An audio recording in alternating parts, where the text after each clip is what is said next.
시청자 여러분 안녕하세요. 김동수입니다. 여러분들 여름 휴가 다녀오셨습니까? 저도 오랜만에 가족들과 함께 여름 휴가를 다녀왔습니다. 그 바람에 방송을 못 해드린 점 죄송하게 생각합니다. 여러분들의 넓은 양해 부탁드리겠습니다. 오늘 이 시간에는요 7월 29일자 중앙일보 썬데이 칼럼에 기고하신 나종일 동국대 석자 교수의 칼럼을 소개해드리고요. 논평을 전해드리겠습니다. 글 제목은 국정원은 간첩 잡는 곳이다, 이런 내용입니다. 조금 어려운 이야기입니다만 관심 있게 한번 들어보시기 바랍니다. 정보에 관한 강의를 할 때 자주 쓰던 유머가 있다.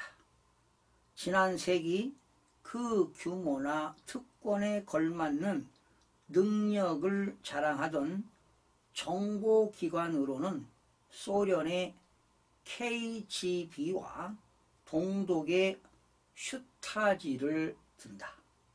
이 두 기관은 국내외에서 엄청난 양의 중요한 정보를 수집했다.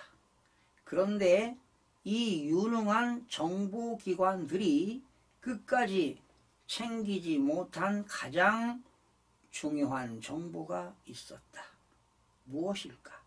답은 자기들의 국가가 곧 붕괴한다는 정보다. 혹 이런 현실의 문제에 주목한 정보원들이 있을 수 있지만 그런 사람도 이런 정보를 챙기거나 위에 보고를 할 생각은 하지 못했을 것이다. 나쁜 정보를 가져오는 전령을 처벌하는 예는 정보의 세계의 흔히 있는 일이다. 잘 알려진 마라톤 전투의 전야, 적군이나 적국의 정세를 정탐하러 그리스군 진영에 침투한 페르시아군의 세작은 매우 비관적인 보고를 가지고 왔다. 그리스군은 사기가 높고 지휘관은 유능하다.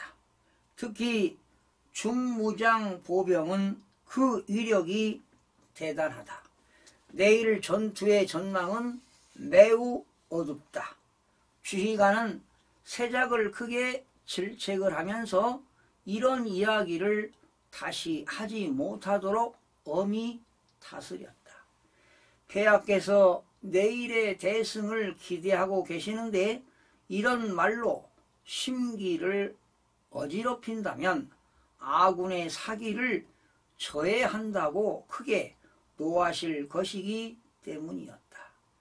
다음 날 마라톤 전투의 전말은 아시는 바와 같다. 조금 다른 이야기도 있다. 제임스 켈러한 영국 노동당 의원이 총리가 된 후 해외 정보부의 국장을 처음 만나는 자리에서 그의 조직이 주로 하는 일은 무엇이냐고 물었다.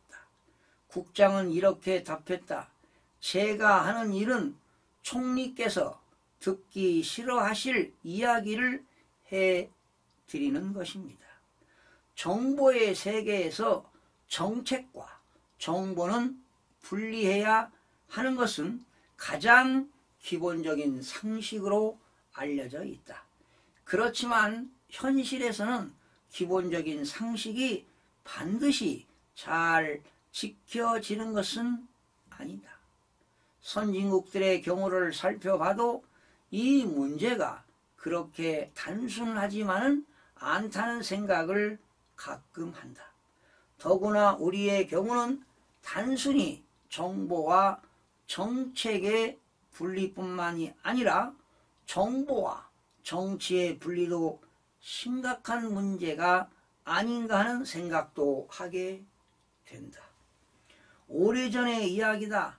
대선 시기 정보부의 요원 한 분이 분해의 정보들을 빼내어 야당의 선거운동 진영에 가져다 준다는 일이 있었다. 이런 정보들이 선거 결과에 어떠한 영향을 미쳤는지는 알 수가 없다. 여하간에 그때 야당 후보는 선거에서 승리했고 승리 후에는 정보부의 새 지휘부를 임명하면서 이 정보원에 관한 특별한 배려를 부탁했다. 새 지휘부는 이것을 거절했지만 후에 지휘부가 교체되면서 이 부는 결국 소망하던 높은 보직에 나갈 수 있었다고 한다. 이런 경우는 정치, 정책, 정보 외에 정실까지가 모두 사위일체로 잘 맞아떨어지는 것인가. 그런데 다른 직원들에게 영향은 어떻겠는가. 중앙정보부가 처음 국가 차원의 정부기관으로 출범할 때부터 정치적 요인이 개입돼 있었다.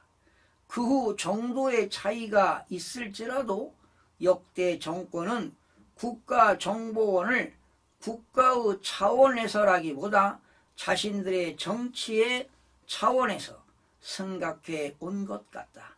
이 경우 문제는 단지 정책과 정보의 구별을 못하는 것에 그치는 것만이 아닐 수도 있다.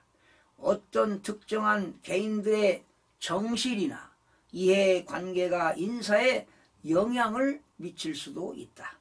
공식 조직 체계 밖의 이른바 실세가 인사에 영향을 미친다.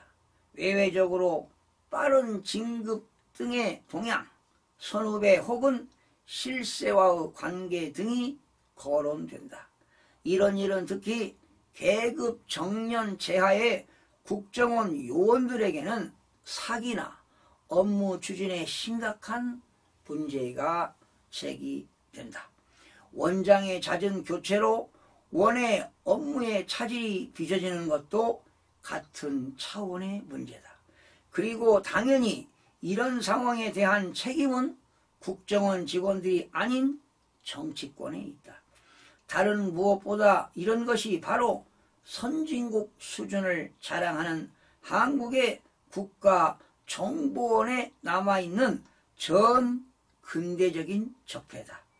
이름과 원운석이 계속 바뀌어도 뼈를 깎는 결의를 다짐하고 또 다짐해도 정치권의 국가 정보에 관한 몰이해는 그대로 남아있다.